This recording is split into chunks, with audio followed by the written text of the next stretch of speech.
We're glad to have everyone here. Good evening. I'm Shiloh Todorov. I'm the Finance and Fundraising Director for the Matriots PAC, and I'm so delighted to be co-hosting along with Michele Young and getting to know our 2020 candidates, Sara Bitter, Charmaine McGuffey, and Alicia Reece. So thank you for joining us. We have, of course, Michele and I have prepped some great questions, but we want to hear from all of you. So please don't be shy. If you have a question, type it into the chat and we'll pull it into the conversation as we go along. I just want, for those who are brand new to the Matriots or have kind of only heard it on the periphery, to do just a quick overview of who we are and what we do. So we are a PAC, a political action committee, and we have one mission, and that is to elect more women to public office in Ohio who will promote an economy in which women can thrive and prosper. So these women that we're going to meet tonight and the members that I'm going to acknowledge all share that same set of values. Did you know that only 29% of elected offices in Ohio are held by women? Even though we're 51% of the population, the chief consumers, and the lead caregivers in our families. The Matriots PAC is focused on fixing that. Bold goal, 50% by 2028, which is 9 short years away. I am not just a staff member, I am a proud member, and I want you to learn more about this incredible organization through the lens of these 3 candidates tonight. In our first 2 years in existence, we have a 59% win rate. We've put 64 women in office, and we have a slate of 64 women we are backing, including these 3, for November 3rd. So you, like many of us, may be focused on the sensation of presidential politics, but the Matriots knows its state and local offices that affect our day-to-day lives. We're focused on school board, county races, the state house, the state Supreme Court, and we know these will truly change this state for the better. So, like what we always say, when women lead, Ohio prospers. We endorse and support women candidates with the money for their campaigns, networking, and encouragement. You're part of that here tonight. If you haven't already joined the Matriots PAC, or if you'd like to increase your support as a member, I hope you'll go to matriotsohio.com and sign up. So I just want to say hello to our members and board members who are in the room, or at least let us know that they intended to come tonight. And that includes our board members, our Barb Fillion and Valerie Lemmy, as well as our board chair, Myrita Craig, who is there in Southwest. All 3 of those women are in Southwest Ohio. I want to say hello to Ruth Lawson, Emily Toby, Tammy Sullivan, Peg Mortal, Karen Huff, Kathy Schick, Ann Chasser, and Christine Cho. So these are all the people that have already invested in these campaigns. We can't thank you enough. Also say hello to my colleagues, Kim Profit-Swade and Bridget Anthony. Without further ado, let's bring Michele into this conversation. I want to introduce my co-moderator for the event and the woman who spurred this idea for a conversation on the hurdles women face running for office, Michele Young.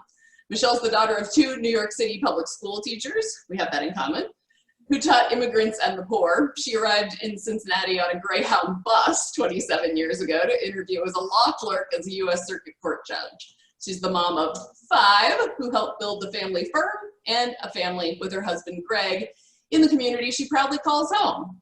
She's a cancer survivor, as many of you know. She was a candidate herself for Ohio's 1st district just 4 years ago. And Michele, we know from the research that women have to be asked 6 times to run for office, so may I be among the voices who say to you, please think about running again. Michele Young, hello, welcome. Thank you. You're all too kind. Shiloh, I do know exactly what our panel tonight is experiencing as we round the final bend towards Election Day. And it is hard out there in this climate of political divisions, now adding in once again in a lifetime pandemic, which is limiting candidates' abilities to meet their voters and change their hearts and minds. And these are extraordinary candidates, and we need to let the world know they're running. I am a proud Matriots member because I know how critical women's voices are in elected office. We have the experience of being caretakers, of being moms and sisters and grandmothers and aunts.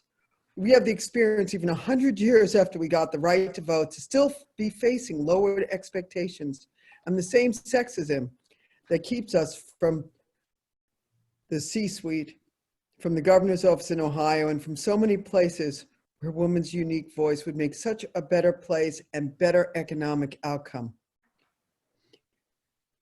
This is why there are Matriots. This is why they exist. We are endorsing and writing checks to women so we can make Ohio's elected offices look more like us, like ourselves. 51% female, diverse in race and age and rural and urban. And we are endorsing women across the political spectrum.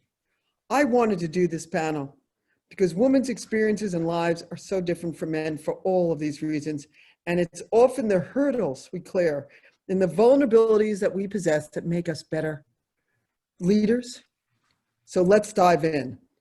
And now I have the privilege of introducing you to Sara Bitter for Ohio, House of Representatives, District 27, to Charmaine McGuffey, candidate for sheriff in Hamilton County, Ohio, and to Alicia Reece for Hamilton County Commissioner. And the Matriots are proud to endorse each and every one of these women in their run for office. Sara, I want to start with you. You shared with our Matriots some of your personal hurdles, and you've been very transparent about them. Can you please tell us about your childhood and family challenges and talk about how those experiences inspire or affect your race and your conversations with voters? Sure. Hi, everyone. Thank you very much for having me this evening. I really appreciate your endorsement, Matriots. And yes, I'll be happy to tell you a little bit about that. But I first want to introduce myself to you. I am Sara Bitter. I am running for state representative in District 27, which is in the eastern suburbs of Cincinnati and Hamilton County. And I always tell people that I am a mom. I have 2 children living with a developmental disability. I'm an attorney and I'm a disability rights advocate. And I grew up in Cincinnati. My mother was a nurse. My stepfather was a police officer. I actually grew up in a public service household. My uncles, my grandfather, and my stepfather were all police officers. For years, and this is what I think you're getting to, Michelle, for years, my mother was a single mother.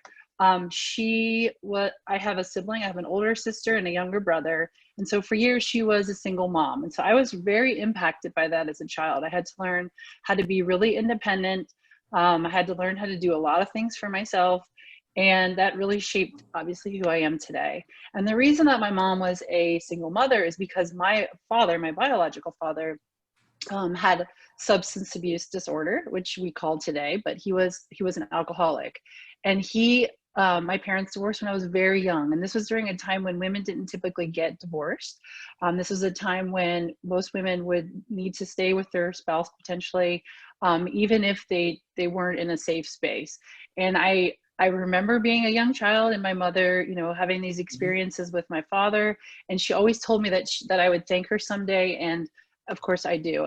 And never would I have thought that I would grow up, become an attorney, actually have children of my own who have a disability and become an advocate for people who have disabilities, and actually want to run for office and create a disability, mental health, and addiction caucus in our legislature in Columbus. So I would like to create a work group because people who have disabilities and disability is a big word. It could be a person who has mental illness, a person who has substance abuse disorder. People and families often don't have lobbyists, right? We don't have necessarily a lot of money to go into the legislature and advocate for our issues. We have serious issues when it comes to healthcare, sometimes jobs, transportation, housing. I mean, there's just so many issues that impact you if you yourself have some kind of disability, or maybe your parent or your spouse or your child, and these are big issues. And so that is something that really, really impacted me in my life. I spent a lot of time thinking about how I would run for office. I actually ran for office in 2018, and I was also endorsed then by the Matriots, and thank you for that as well. But I spent a lot of time thinking about it, and I literally wrote on my card, I put I want to show you I put on all my stuff. I actually wrote the words mother, lawyer or an advocate. And that was really before a lot of people would put those words on their campaign materials. And I did that for a reason, because I really want women, I want moms to feel like they can run for office, and we should say that we are moms, because I think it's a good, I mean, it's something, it's not the most important thing about me, but it's part of me, and I didn't want it to disqualify me. And so I just went ahead and led with it. But my life has been greatly impacted by my own family, by my father, by my mother, and by my children. And so hopefully I'll be a legislator that can really understand people and empathize with people and make good policy because of that. And thank you again for giving me this opportunity to introduce myself. Thank you, Sarah. Charmaine, I'm going to throw it to you. We've heard you say, you know, I've been gay all my life. And it says something about the culture in 2020 that you even have to explain that, right? But you've chosen a career in law enforcement that's very traditional and often patriarchal. And in fact, you were outed at work in part, right? When you had a confrontation with police. So yes. How did that experience and others shape you and push you to run for office? And so thank you, Shira, and thanks, Michelle, for hosting this. I'm so appreciative. I'm very proud. I want to say that, first of all, to have the endorsement of the Matriots. Oh my gosh. But yes, so I'll get right to your question. I have been gay all my life. And, you know, 10 years ago, I went to a gay bar with 4 of my female friends, 2 of whom were also police officers.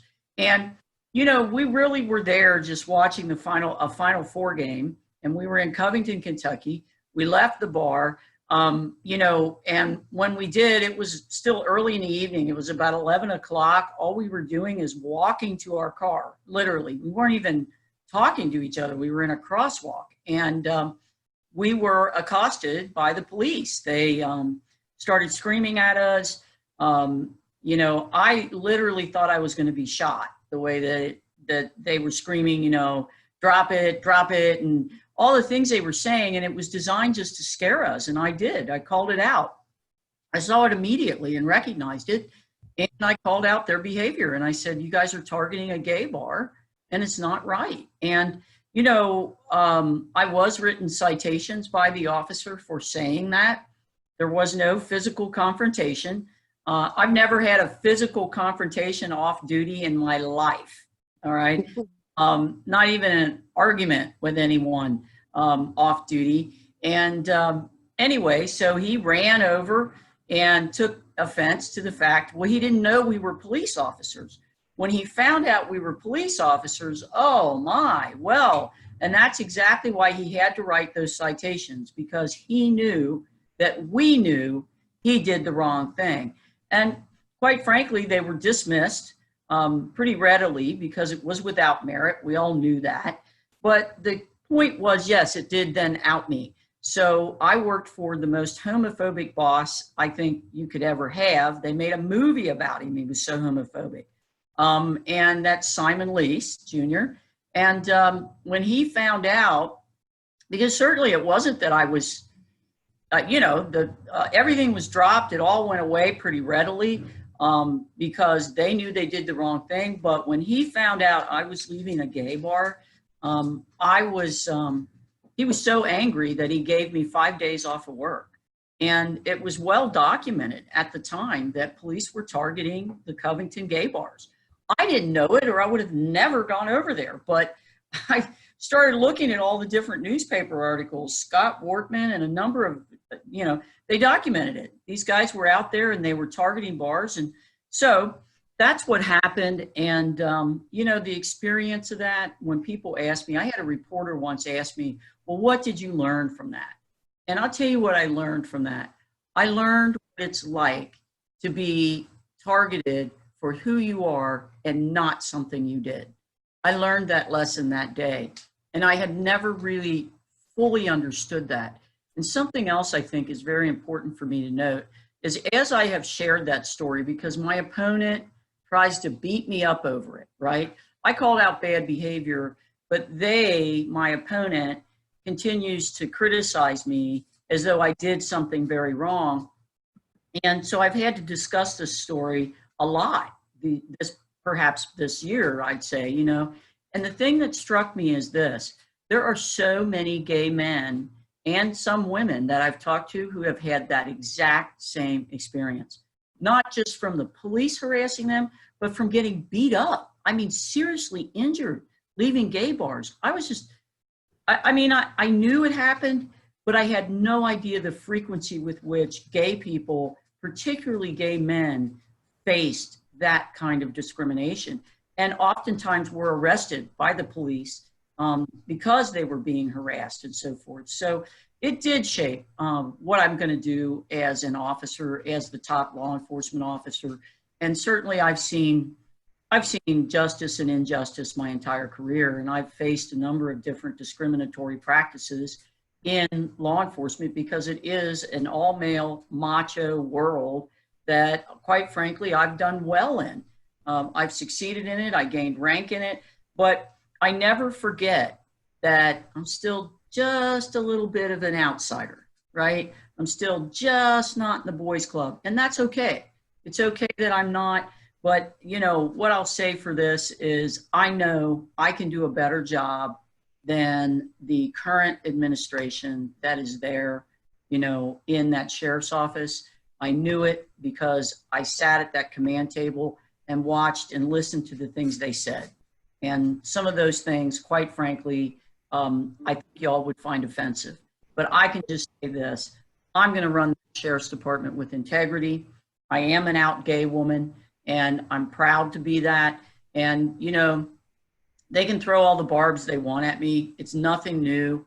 I've had this done to me my entire career. These guys, some of these guys, these are very good officers, a lot of them that support me. I want you to know that. But there are some men who have chosen to target me for these reasons. And I appreciate you asking that question, and I appreciate being able to, you know, to set that record straight. And thank you, Shiloh. Yeah, Michelle. Wow. Thank you. I'm sorry you've gone through this. And if we were fortunate enough to have you in office, there would begin to be a great change thanks to the fact that you have personally experienced discrimination and know what it feels like to be on the other side of authority and treated as lesser than you are and unfairly. I'd like to ask Alicia next. Alicia, your first elected role came in your 20s when you were serving as vice mayor, trying to understand voters across Cincinnati's 52 neighborhoods. How were you perceived then? How do you think the Black Lives Matter movement is shaping perceptions of your race this year? And what do you see as your future? Well, thank you. First of all, let me also say I want to thank the Matriots for your support. And you just don't know how important it is because I didn't have that when I first ran in 1999. As it relates to race, I was brought up in the civil rights movement. My father worked for the first African-American mayor of Cincinnati. And so as a little girl, I was down at City Hall, not really understanding what I was seeing, but the integration of the police department and the sit-ins and the protests. And, you know, I didn't know exactly all that I was viewing and what I was doing, but I knew I was a part of something. My grandfather was in the postal union, and my mother was a very strong woman, entrepreneur. And one of the things that I learned very early on, I grew up on the west side of town. In Cincinnati, at that time, there weren't many African Americans. I think it was like 4 families where I lived. And I learned in kindergarten because they would call me the N-word, but I didn't know what it was. I just thought they had a hard time saying my name. So I went home and told my mother that I was very upset that she had named me Alicia because she gave me a very hard name. And she said, "What do you mean?" I said, "Well, the kids can't say my name."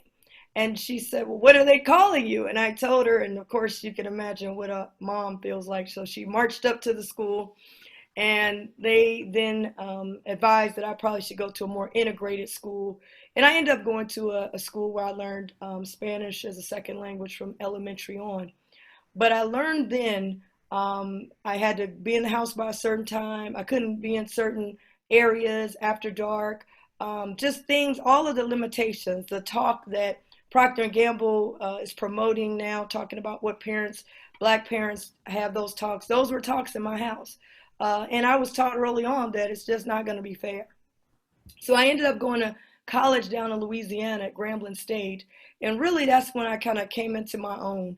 And when I got down there, I was down in Louisiana and I wanted to go to a historically Black college. I turned down Brown University at the last minute because I told my parents I wanted to go to the South where I had read about civil rights. And I wanted to go somewhere that would train me to be a majority thinker and what the world would view me in, which is a minority body. And so I ended up going to Grambling down Louisiana, and I ran into a guy by the name of David Duke, who ran for governor, former KKK Grand Wizard. And the racism was like in our face. You know, I wasn't used to that. I wasn't used to the in the face racism. And so we got together, Louisiana Tech, a predominantly white college, and Grambling, a predominantly Black college. I said, listen, students, we didn't have a problem till this guy showed up. We got to stop this guy. We got to defeat this kind of hate. And so we used our college ID and we registered thousands of young people. And we stopped David Duke. And that's when I knew the power of what I call people power. So when I came back to Cincinnati, again, I had been trained mentally that I don't care that I'm a woman. I don't care that I'm African American.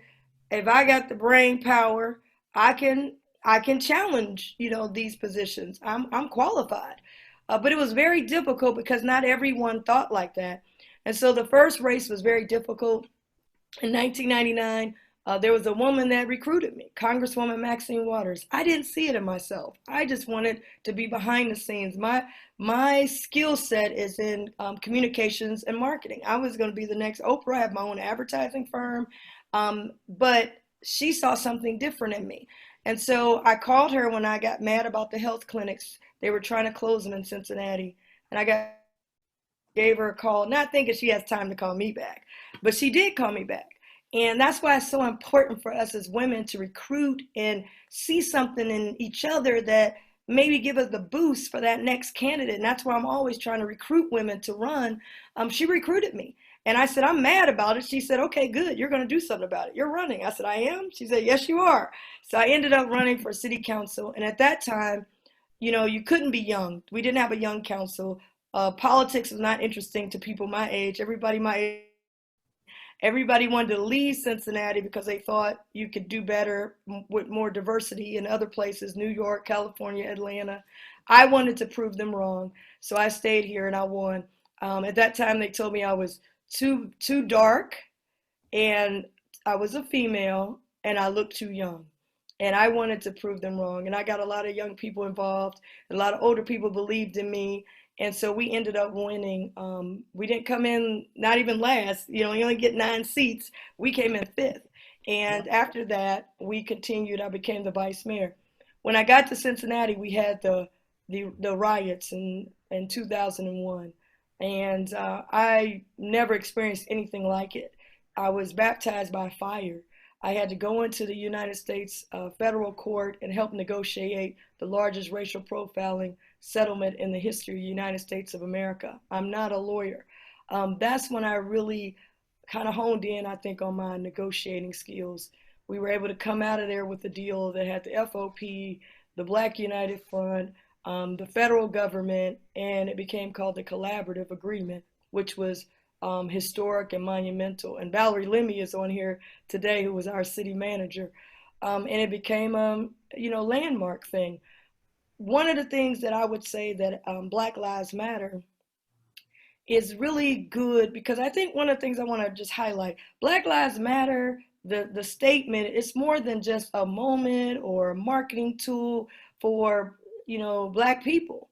It's basically, for so long, we have not existed. For so long, not just on the police issues. People always say, oh, it's just the police issue. Reason why it resonates so much is because for so long, Black people, we have been almost invisible. No matter how much your resume, I've had better, like my opponent, my resume is 10 times better than this guy, but he could just jump out the bed and say he's going to run, and all of a sudden he gets $350,000 with no track record, no resume at all, don't have to do the hard work, doesn't have to work himself from the bottom. He goes straight to the top.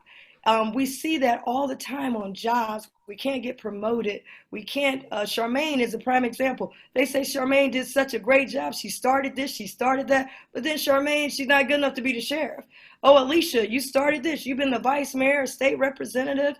You've been the DNC vice chair of the convention. You wrote a voter bill of rights that got passed on the Michigan ballot. But all of a sudden, you're not good enough. And that's what Black Lives Matter is basically getting the knee off the necks of so many Black people who've been left behind, whether it's health disparities, whether it's not getting job opportunities, whether it's not being at the head of the table, whether it's not getting funding for our ideas, can't get a bank loan, can't get investors, all of that. And so it's been building up. And what I love about it is that it's not just Black people marching now. It's not Black people just saying that. It's back to what Dr. King was about. It's Black, it's white, it's Latino, it's Asian, it's young, it's old. We're standing up for humanity to say, hey, one group of people have been left behind and we're all standing united because that's not right. And so I think that that's the bigger picture. The Republicans want to scale it down to just one incident, one situation with police and community, but it's really bigger than that. It's health, it's economics, it's children, it's the future. And so I think that the broader community has seen it, and that's why you're seeing people with signs. That's why you're seeing people say, I can't stay in my house, I gotta march with you.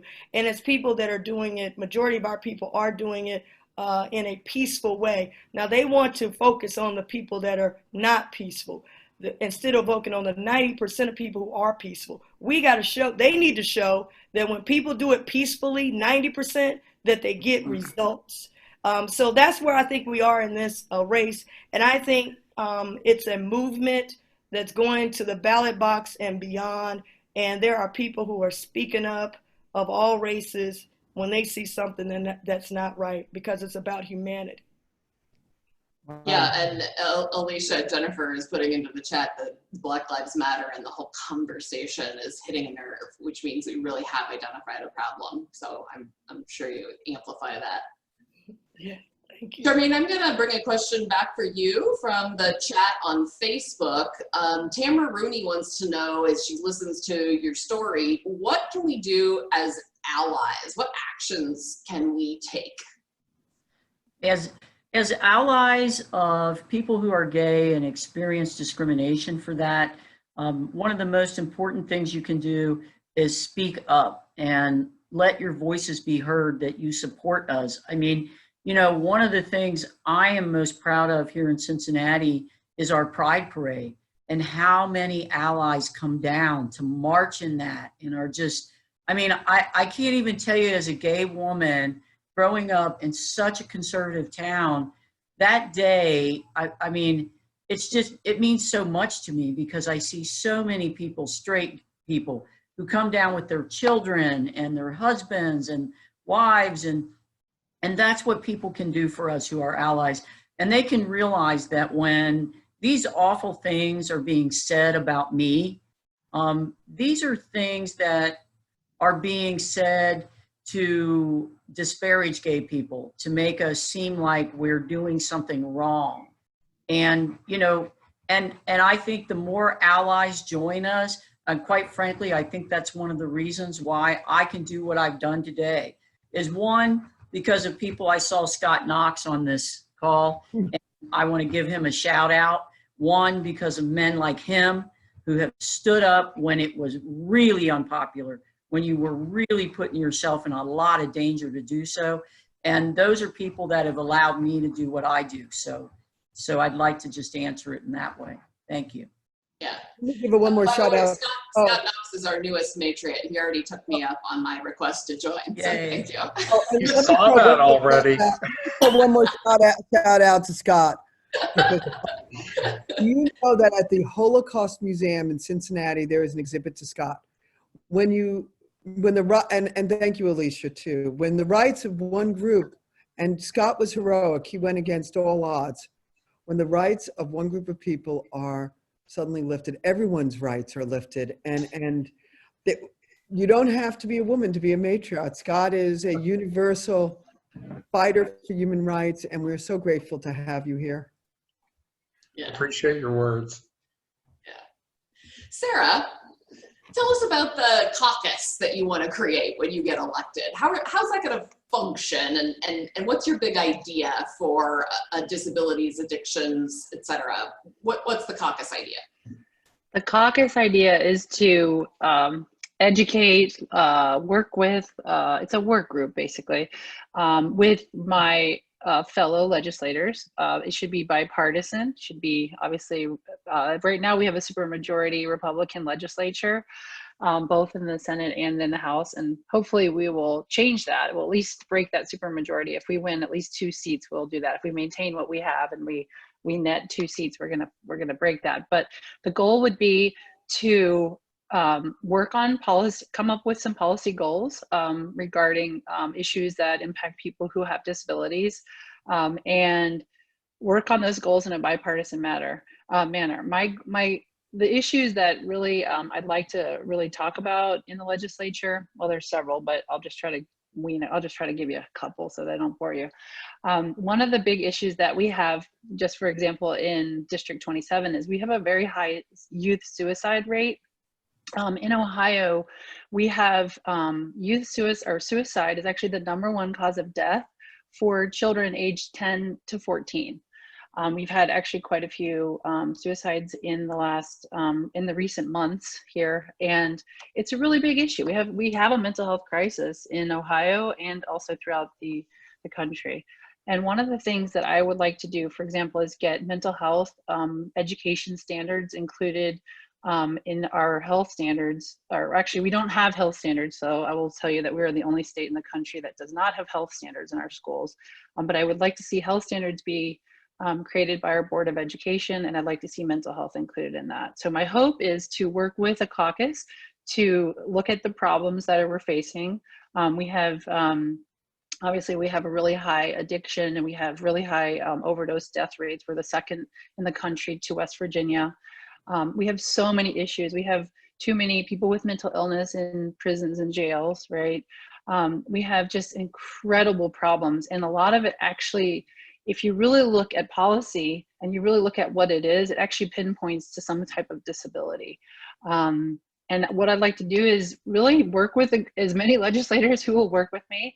I think I can do that. I'm a pretty collaborative person. I'm a team player. I know how to work across party lines. Actually, I got a bill introduced. My opponent actually is one of the people who introduced my bill here this past year. I got it introduced in 2018, and then it died in lame duck session, and I got it reintroduced by Bridget Kelly and Tom Brinkman. So I do know how to work with my opponent. I know how to work with legislators, and my goal is really to highlight these issues. And to be quite honest with you, I would see myself as a person who would try to lobby my fellow legislators and teach them. So every time I speak, Charmaine hears me, Alicia hears me, you all hear me, anyone running for office hears me. This is a massive issue. We are 1 in 4 of the people with disabilities are 1 in 4 people in this country, in this state. 30% of all families have a person with a disability. Every race, every socioeconomic background, every religion, you name it, we are impacted. It impacts our jobs, whether if our caregiver, for example, our ability to have work, if you're a person with a disability, your ability to have a job, to move, to have transportation, to have housing, it impacts everything. And when we think about things like health insurance, whether we have health insurance parity law for mental illness, we don't. People don't even go into the field because they don't get paid to do that. So when we think about suicide rates and things like that, which are usually considered taboo in our legislature, by the way, these are the things I want to work on. I want to create the caucus to identify the issues, which there are many, talk with legislators, work with them, and try to destigmatize these conversations. And just so you know, by the way, mental illness is a part of disability. Substance abuse disorder is part of mental health, which is part of disability. So I say them all together, mostly because I want to educate people, voters especially. I want them to understand that sometimes if they might associate with the word disability because it's such a big word. Sometimes they may associate with the word mental health, and they might not want to say mental illness. And sometimes it might be addiction. So I'm trying to bring people's issues together, but I'm also trying to identify and make sure people know that it could be your aging parent who has Alzheimer's or Parkinson's, right? Which could potentially take quite a bit of time and money to care for your aging loved one, or it could be one of us someday, or it could be your child, it could be your spouse, it could be the veteran coming back from war with post-traumatic stress disorder, or even a police officer, right? We have really high suicide rates in the police officer, in the police, and then police enforcement. So there's so many issues, and we're just not talking about them. And so that's why I want to create this caucus. But ultimately, I'd like to obviously get some policy and some laws passed as well. That was beautiful, Sarah, and thank you, because you're right. It's a entire gap in our legislation. Could we? I'm going to turn to Alicia and say, Alicia, I'd like to ask you, how has it been for you in terms of support from the local party, the state party, from voters? How have you felt you've been treated over the years? Well, I want to start with the voters because they're the most important. And, you know, I can't complain. I've won 8 elections. The voters have been there for me through tough times, even when my party didn't endorse me. This last one, this primary meant a lot to me because people had to risk their life to vote for me. And that really touched me because when the election got postponed, I'll be honest, you know, a lot of people thought it was over for us. And we had to educate, motivate, and activate voters with a new culture shift of voting, because a lot of people had never voted absentee before. And we only had 7 weeks to do it. And the pandemic was brand new, so nobody knew what we were up against. And only essential businesses were open. And so we were able to come with voting is essential. And we created that, and the drive-throughs at the essential businesses, and people responded. And they risked their lives for me. So I owe everything to the voters, and I really am deeply humbled and appreciative because they've been with me for 21 years. I've been in politics and out of politics. I left politics for 5 years and came back as a state representative. And then this time I was gone for almost a year and a half. It'll be 2 years. And people are still, usually if you're gone for 30 seconds, people forget about you. So I do appreciate that. But I will say that it is tough when you're also on the end, when you have to deal with the inside of party politics, you know, your local party. I mean, this time I was disappointed because I felt like, you know, I'd given, 21 years to a party. I help people get elected even when I'm not on the ballot. I'm a team player. I'm all about getting the vote out. And so I was disappointed that I didn't, when I needed the party the most, they didn't stand with me. But we've got to stand in this one, and it's very important for us to be united. And I'm a team player, and I'm trying to help the entire ticket. I will say this that I guess I would think about is no matter how much my resume is, it is interesting that I'm never thought of. And what do I mean by that? When there is a 911 fire, people say, go get Alicia Reece. She's gonna get the vote out. She's gonna come through the fire. She's gonna, until she doesn't have any breath in her. But when it comes to recruitment, no one's ever recruited me to run for anything. No one's ever thought of me as it relates to being able to be in larger offices. I've always had to really just the grace of God sent me these things. But I think that bothers me, I guess, the most when I look back over it, because when you put 21 years into something, into public service, and then the other thing I think is important, because I'm in marketing, I always pay attention to words. For example, whenever you use certain words, it identifies someone. So what do you like to say is, Alicia Reece works hard. Well, working hard is not necessarily a skill set. So if you just put me in a work hard box, you don't put me in a box of she's a great strategist and knows how to get the vote out. Because everything we're doing now, it's a strategy. We're not just running around. They don't say, oh, she is one of the best marketers. My goodness, coming up with drive-throughs that now become a national model. You don't give me that kind of thing. So when you do that, and you do that they do that to a lot of females and a lot of candidates of color, particularly Black candidates, we keep them in a box. You either got to run for a Black district, you can't go countywide, you can't go city, you can't go citywide, you can't go statewide. When we go statewide, we put maybe one woman on the ticket and one Black person on the ticket, and we say, oh man, we got a great ticket. And so I think that I would say the most disappointing thing is that every day I have to get up and charge myself up. I got to convince myself. I've got to pat myself on the back to keep myself going. And a lot of times they put us in a box, and I didn't know it. I've been young, but now that I'm a little older, I'm putting hard, yes, but hard is not a skill set. I am a great marketer. I put together one of the most innovative campaigns for the city of Cincinnati that saved our city when everyone was canceling, when our hotel occupancy was down to, the lowest in the country. I put something together that brought millions of dollars to this city. I also helped be I was the deputy director of tourism for the whole state of Ohio, did the rebranding for the state, brought $100 million in economic impact. I was the interim director of the Ohio Film Office. I wrote the first rules for the first tax credits for our state that brought movie production here, that brought millions of dollars in jobs.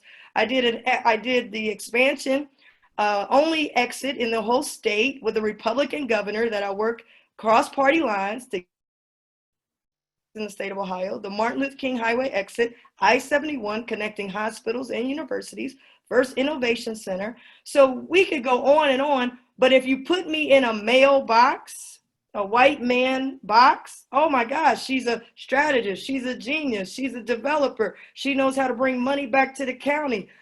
This is a person with a future. But if you put me in this body that God gave me, oh, she's just a hard worker. So one of the things I'm working on is dispelling those kind of things so I can open doors for others that will come behind me and won't have to answer those type of questions. So to the party, I think, I support my party on a lot of things, and when they're wrong, I stand up to them. I think we can do some improvements. We got to do better at expanding and recruiting people. And Barbara Myers has been with me from day one and screaming this to the rafters. But at the end of the day, I'm a marketer, an organizer, and a strategist that has had a winning combination of winning 8 elections, help other people win, and bring a whole lot of money back to him. Thank you, Alicia. I want to add that Barbara Myers is another one of my heroes who has fought for women for years and is on this line. And she was always the one that said she wanted us to have a voice, even when the party ignored us on every level. And I share you're right. I've been called a hard worker. When I turned around the Ohio First, or they started to see the Ohio First turn around for me, the question was, even when I was running, how do we give it to a man and a younger man and not you, or to somebody we get along with, instead of saying, and no one ever said, Michele, you're the one that had all the votes. You're the one that changed the district. Instead, I was belittled. And you're right, how the party speaks about you, how they see you, how they view you is so important. I can say I knew your mother and I knew what she dreamed for you. And I have seen you campaign, by the way, and there is no one like you on the campaign trail or in a parade. What was really extraordinary is that with your hands behind your back, because I've just seen you in public, you light up, that you managed to pull off a win in a very, very contested primary was extraordinary. It pointed to how many people care about you. But again, to what you said, extraordinary talents. And I'm sorry you haven't been seen or heard by our party yet. I hear you and I see you and I want to help. Thank you. And so do the Matriots. That's why the Matriots are here. That's right. And it's part of the reason that we're nonpartisan, because the parties haven't necessarily served women really well. So we need to give them some alternatives in some ways to find some power and influence and frankly money, right? And put together races and move up from school board to president, governor at least, right? Fantastic. Charmaine, I'll bring it back to you. And I think I'm wondering how the presidential election, where we're kind of coming to a conversation about law and order, right? How does this conversation about safety reflect on you running as a female for sheriff? And how do you balance that with the wishes of the Black Lives Matter movement, which, as we've already talked about, is very much populated by people of all walks of life? Absolutely, and I thank you so much for asking me that. It's a great question. I first want to say I've campaigned with Alicia, and she is the bomb. She's great. Oh my gosh, she's so great. She's so motivating. She motivates me. And but I will answer your question by this. I think it's important as a law and order candidate, and that's who I am. That's what I've spent years of my career doing, is being a law and order candidate, but also realizing that the African American community needs transparency. They want accountability for not being treated well, right? They want someone who is a leader who is going to invite them in. And that's exactly what I did, because I saw it. We here in Cincinnati, I know our sheriff's department was in a 1950s model. And I mean every bit in 1950. And the way that I will bring this law and order to bear is a couple of ways. One, I want the peaceful protesters, just like Alicia said, to realize they are making a difference. They absolutely are, and we need to show them that. And join hands with them when appropriate, that yes, these are things we can do and have conversations about. But also I want, the police officers to learn that, look, we have to increase the trust of the community. I mean, we have to face that hard fact that there have been some of us, there are many good officers, many of them that I know, but there have been some of us that have damaged that trust. We've damaged it, and then people from the top leadership have not held these officers accountable. I witnessed it over and over again in my career. These different guys that acted badly and just continued to get away with it. And then it starts to reflect on your culture. And, this is what I want to bring to bear. When we bring reform into our jails, in our incarceration, right, we can turn people out of that jail to better lives, which translates to safer communities. I started the Women's Heroin Recovery Program.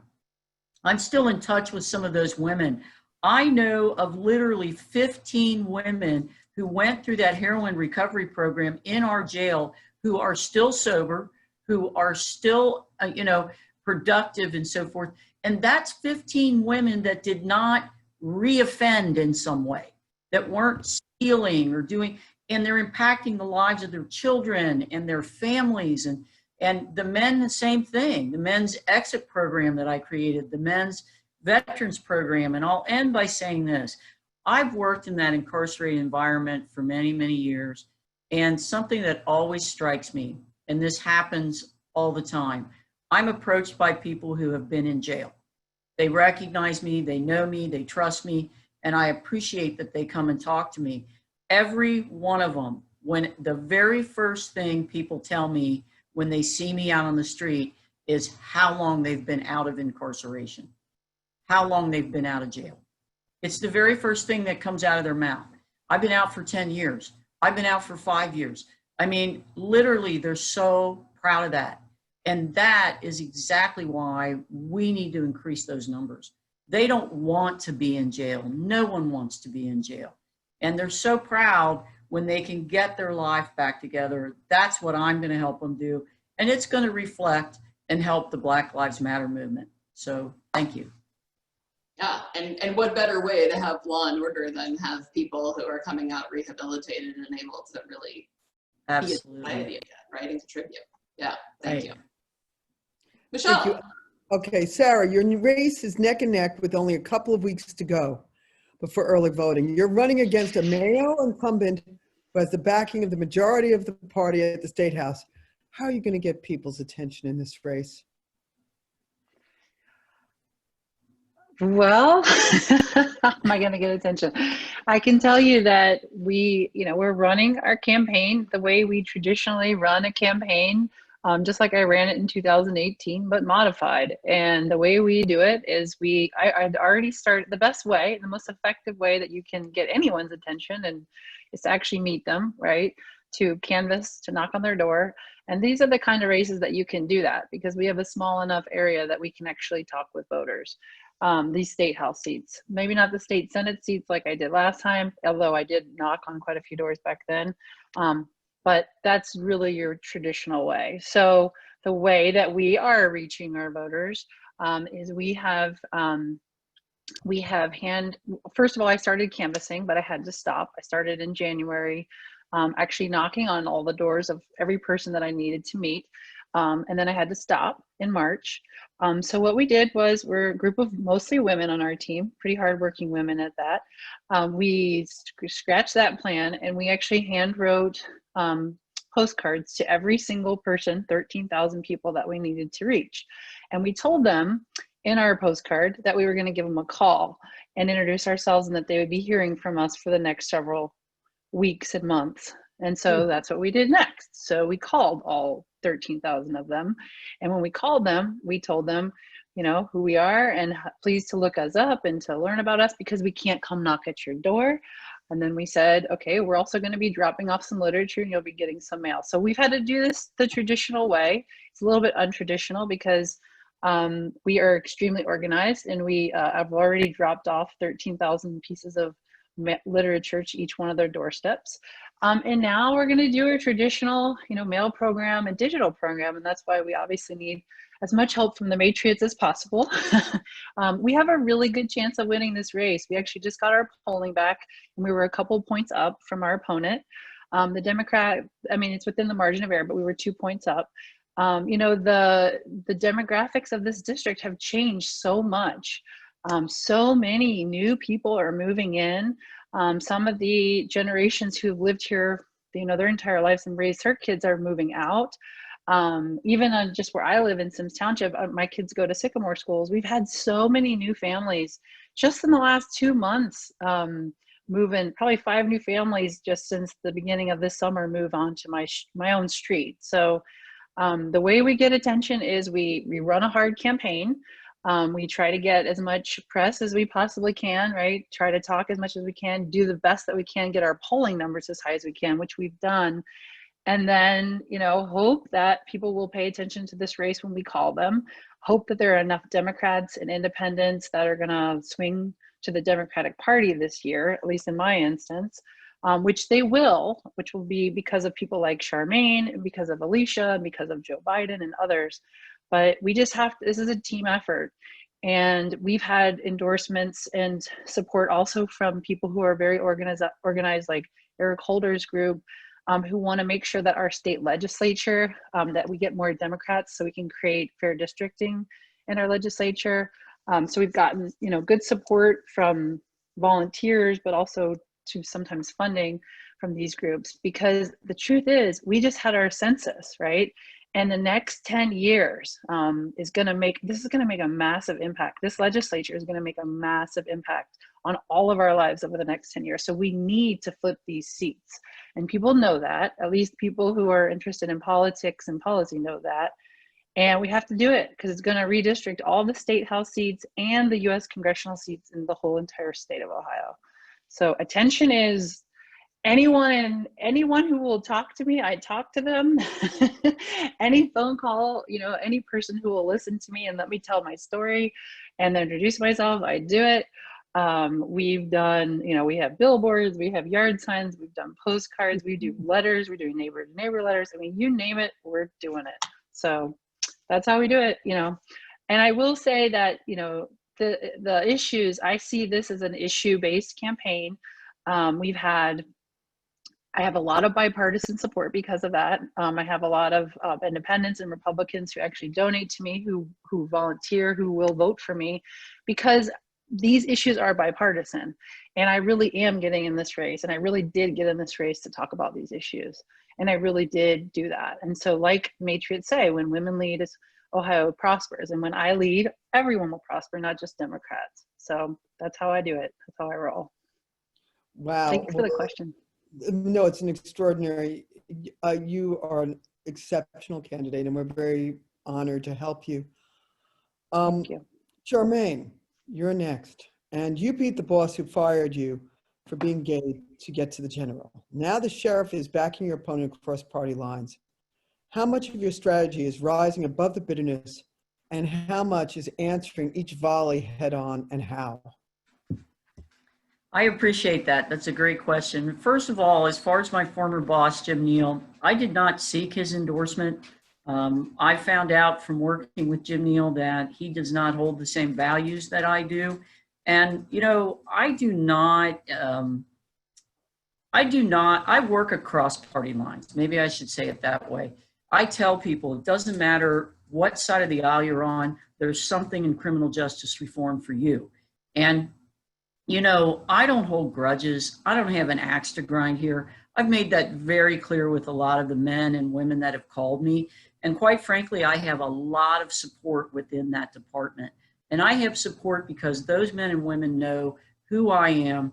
For the 33 years I've been there, I've helped and mentored many of them, and even the guys I don't get along with. You know, I've been in that business for so long, and I do know this. We all have to row the boat in the same direction. It's too important. We cannot get mired down in these petty differences. We can't get mired down in disagreements that go on and on and on.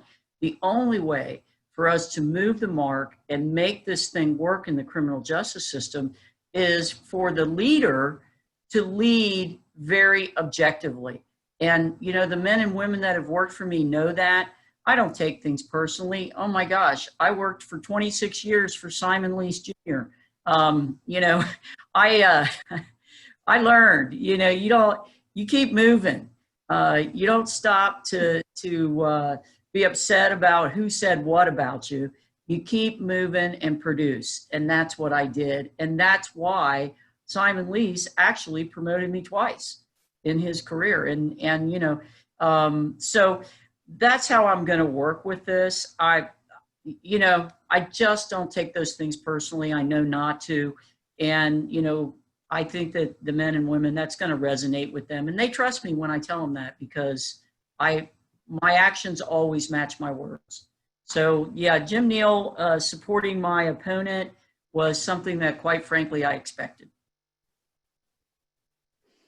Okay, thank you. And I think this is part of why we think women lead differently, right? It's not about your personal ego. It's about the issues that you want to bring to office. Right. Alicia, I want to come back to you. The Matriots, of course, knows that women have a tougher time across the board raising money for their campaigns than men, and it's a big reason that we exist. You, however, are a seasoned politician, as you've walked us through. So does that mean fundraising comes easier for you? Absolutely not. I would say that fundraising is still very tough. And I think that definitely having the Matriots around to support women, not only, we get a lot of people that want you to fill out questionnaires, and sometimes those questionnaires are like booklets. And you fill them out and you have great policy, as Sarah talked about. I've had great policy. Charmaine certainly has a great record as well. But when you get done, you fill it all out and there's no money to help you get your message out. And I think one of the things that people don't understand, when you're in an election, you got to get your message out. It's about marketing. And certainly we can hit doors, and we're doing that. It's got to be a combination of both. But we also have to have money to do digital. We've got to have money to, you know, even if we've got, mostly my campaign is almost like 90% volunteer. So even with that, we still have to have some kind of money to be able to have literature to pass out, yard signs to have. I mean, everything costs. But it's basically to advertise and get your message out. And if you can't get your message out to people, I don't care how great your policy is, you won't make it there to be able to implement these policies. The political side, because we got to produce all these things to win the election. So with all that being said, when I first started out, it was very tough. There was no really place you could go. You had Emily's List, but it was more on a national level. And even now, Emily's List is not getting involved in a county race, county-wide races. So there's nowhere to turn. So the Matrix is so great because you are at all the different levels to allow many people who wouldn't have a chance to get any money from an organization of women. Now, women, we do a great job in being in a lot of organizations, and most of them are nonprofits over the years. That's what we normally were in: charitable, nonprofits. We can't get political. We can have, I mean, you go to a women's brunch for for a nonprofit, that place is packed. You know, we're there with brunch tickets, and we're there for auctions and all those things, but we never exercised our power in the political space. And so a lot of issues that we care about don't make it to the table because we're not there to, contribute to that. And sometimes we think we have to give these big amount of, if we don't have this much money, we don't matter. We see even this time, for the first time, Kamala being on the ticket, the AKA women, they were founded in 1908. They're given $19.08. And people saying, where are these coming from? Where are these women coming from? And so once we wake up to what we can do and how we can do it, and we unite, it's very powerful. Now, my election, again, I have two male opponents, one with the Republican Party, and he just starts off with $300,000. He calls his buddies, his friends, doesn't have to have a track record or anything. He gets $300,000 and gets to take some photos with him standing out in front of the Findlay Market with his hands on his hips, and everybody say, yes! And me, I got to have like 50,000 Zooms to try to get to that level. But many of you on here, all of you on here have contributed, both through the PAC and directly, and people like Scott Knox who also contribute directly. I appreciate it. But then you have women across, what I like now, you have women across the country who are saying, listen, we don't have to have just, I have to be from Hamilton County to help Hamilton County. We understand now we've got to help each other all over the country because we have to have good leadership everywhere. So I'm very excited that this Wednesday, I've got Governor Gretchen Whitmer from Michigan, who said, listen, I heard about you, I want to help you, and is having a Zoom fundraiser for me as well. But even with that, if I was a male and had, say, a governor, I mean, easily I'm raising $50,000. But I've got to, when I get over here, make more calls, text more people, get them. And Governor Gretchen Whitmer is one of the hottest folks in town. You see her on MSNBC. She's everywhere. She's taking some time just to be with me for a few minutes, but she's back to back. And she also gave the response to the presidential State of the State. So this woman is big time. And so one of the things she said, listen, I know what it's like to be tough, be a woman, and it's tough raising money. And I'd like to be a part of the Zoom. So yes, it's still tough to raise money. It's very tough. It's a culture shift for a lot of women, but we're getting there. And understanding that we need foot soldiers, but we also, your 25 and your $50 count too.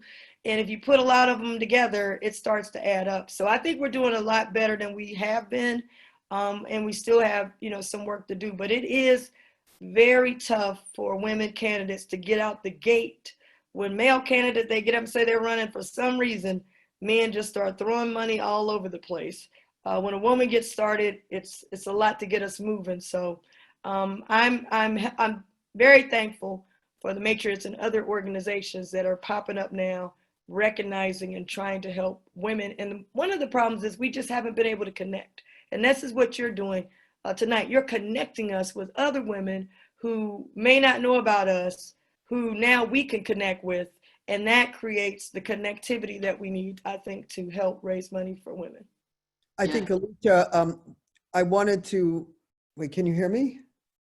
We can. Yes. Yeah, sorry, Alicia, it's rather shocking that a fella that's never run for office, I think, except for a small seat in Terrace Park, could raise 300,000 overnight. But so it's been with, frankly, the young men in our party too. And that it is somewhat tragic or hard to believe that someone with your experience over the years isn't taken, or Charmaine or Sara isn't having money thrown at them or all the phone calls made. It's an old boys network still. And Matriots is trying to break that, but until it changes, it's so hard to go into the last 30 days when you know you're being outspent, outraised, and there is a intrinsic bias against women having authority. And hopefully we will help. This is our first day working on this as Matriots, but hopefully we will help, because all three of you are exceptional candidates, and you are in tough races where money matters. I have a question now. We're going to go to some questions from the audience. Terry has a question for Charmaine. Charmaine, how do you feel about starting those? And if you need more details, please let me know, or we can ask Terry to come on, about starting those who are interested on MAT prior to release. Terry, we may want Terry on to actually speak, because Terry is a pioneer of how to help the addicted. Terry? Absolutely. Do you understand? Charmaine, Yeah. do you need more? Or? Yeah, I would love for Terry just to explain that real briefly to everyone so that they know what the matter is that we're talking about. Oh, medication-assisted treatment, said Jennifer Hostler. Right. Okay. So I absolutely support Matt. There are some women, I mean, everybody's different. It's so individualized, right? Some people respond to abstinence for substance abuse, right? They want to never touch the drug again. Other people need a little help. They need medication assisted, detox and that kind of thing. And I support that. I absolutely do. I know there's value in it. And again, there's just a lot of political nuances and some red tape that we need to go through in order to embrace those therapies. But yeah, I'm open to all of those things. We're not going to solve it with just one magic answer. It's going to be a tool exactly that we use so that people who respond to it can have it. I think that's important. Thank you. Yeah. I have a question privately to me in the chat, but I want to ask it to all of you. It's from Myrita Craig. And Charmaine, we've got you on the screen. We'll let you go first, but I'm going to call on Alicia and Sara as well. Sure. What as we are approaching the final weeks here will best help you get over the top? What's the thing each of us on this call could do to make the next 43 days successful? Well, and I think that we'll all probably have a very similar answer. One is obviously financial support. If you know people who will, do fundraisers on Zoom or any of those things, you can connect us with friends.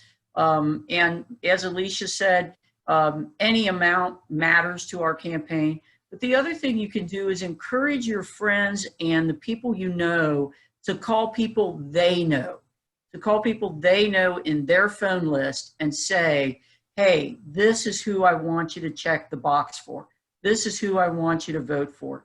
I can't even emphasize to you how important that is, that word of mouth, and that people support us, and women in particular support us across the board for anybody, men, women, young people, whoever they know, get the word out for us. It's so important.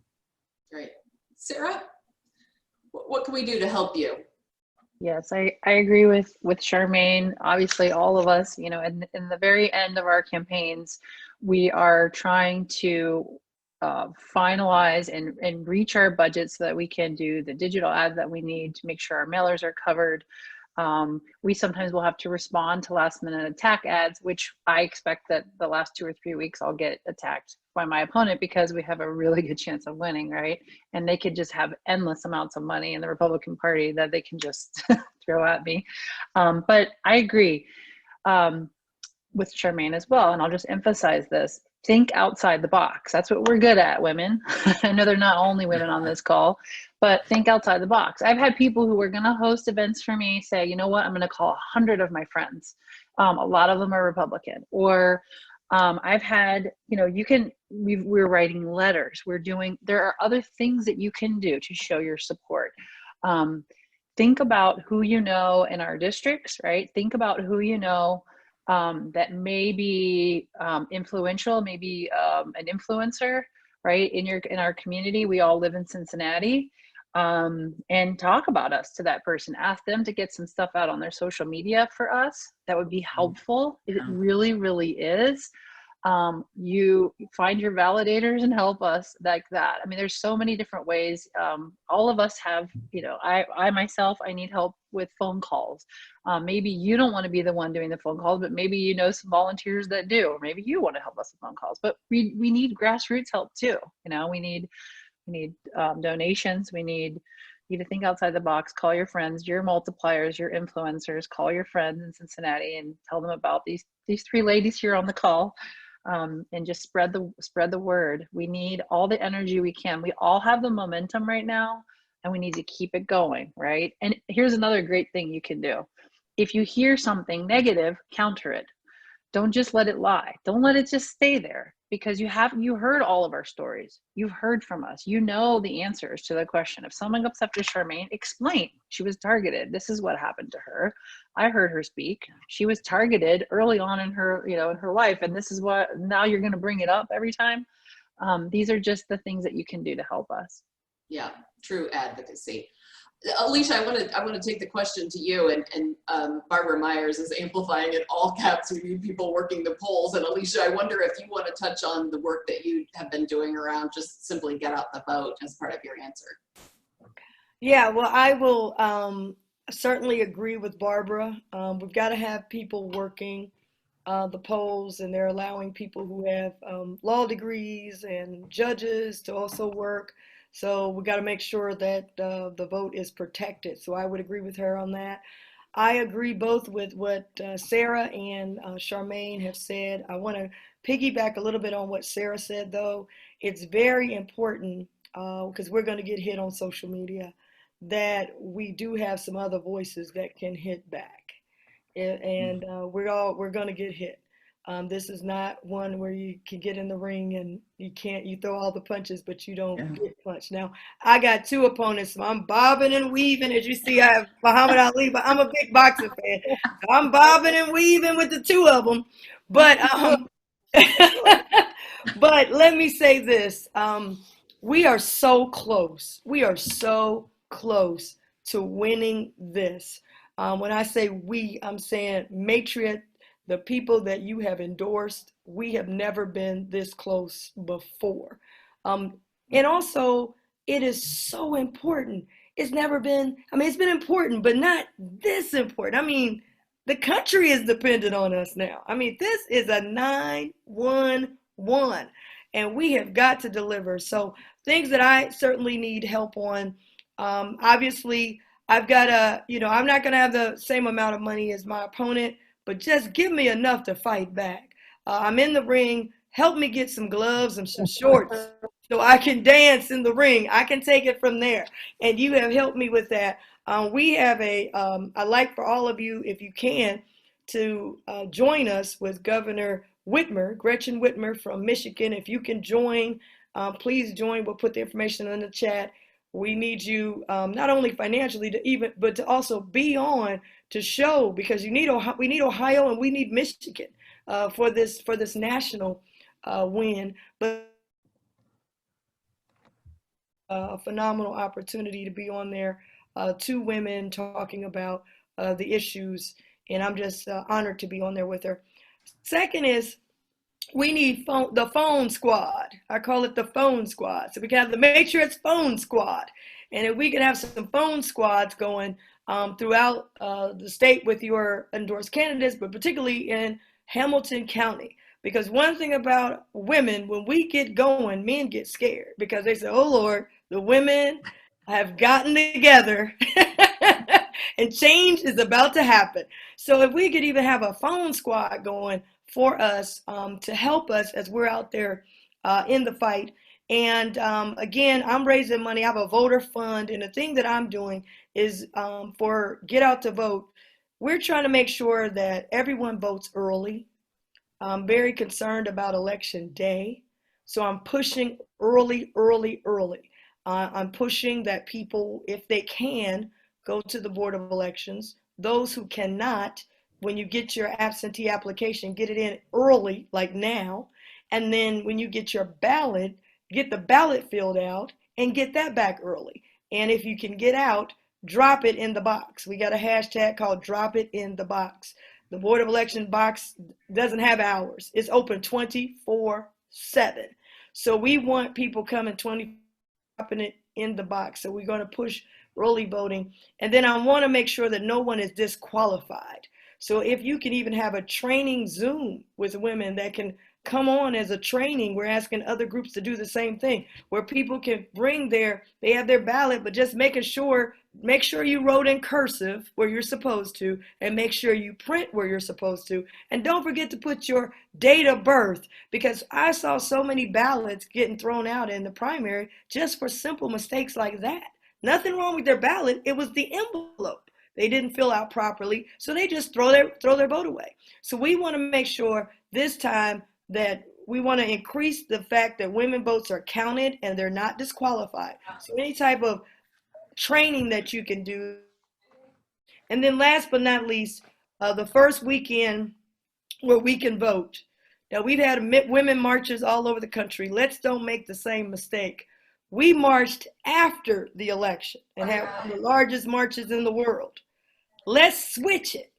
Let's march before the election and march into the Board of Election. And you can have your mask on. It doesn't have to be, fancy. Just meet us at the Board of Election. So we're talking Women's Day, that first Saturday at elections, and we can take pictures and put it on social media and really show that we as women are not taking a back seat. We're coming to the polls early and we're voting. So we're promoting Women's Day at the polls and would love to have the Matriots be a sponsor and others. They could be all over the state, but Women's Day that Saturday at the polls. So that's kind of what I'm working on. I'm trying to get a lot of different groups to have their days at the polls. I'm even working with coaches and athletes. They got a day called October 24th called Game Day at the polls. Where athletes and parents will come with their kids to actually vote. So those are the things that I'm working on, and I just need a little bit of money so that I can continue to make sure we educate, activate, and motivate voters so we can be back on here with a celebration in November. Great. Thank God with invisibility, we have an extraordinary marketer to take over, because we're not seen, we're invisible, and we're without a voice. And thank goodness for you. And I agree with you. Even here in Cincinnati, I don't even think women were in charge of the vigil to Ruth Bader Ginsburg. Go figure that one out. We are always forgotten where it counts, and we need to take center screen. And you know how to do it. And you're right in this very unusual time. Now, I'd like to ask you, because we're getting close to the end, if each of you could say 3 words of what motivates you, 3 words of what moves you, what makes you tick, and just, if you can, I know that's a hard thing to ask, 3 different words, then I can hand it over to Shiloh to complete this beautiful session, which frankly, I am so moved by all 3 of you, and so certain you're all gonna win, and so, glad to see that our challenges are the same, that we have been so beaten up by a world that does not yet accept women.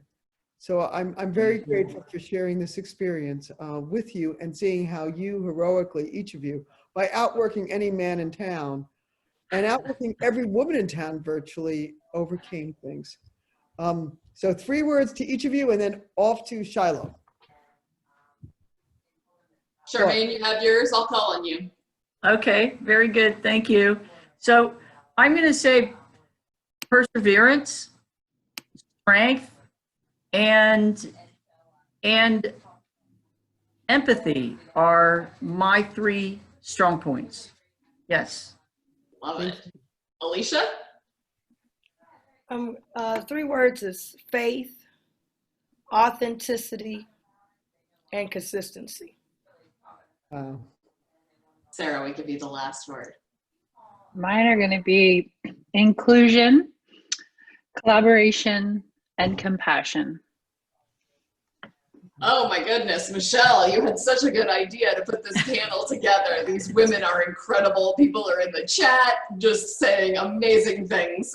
Thank you so much for being a part of it.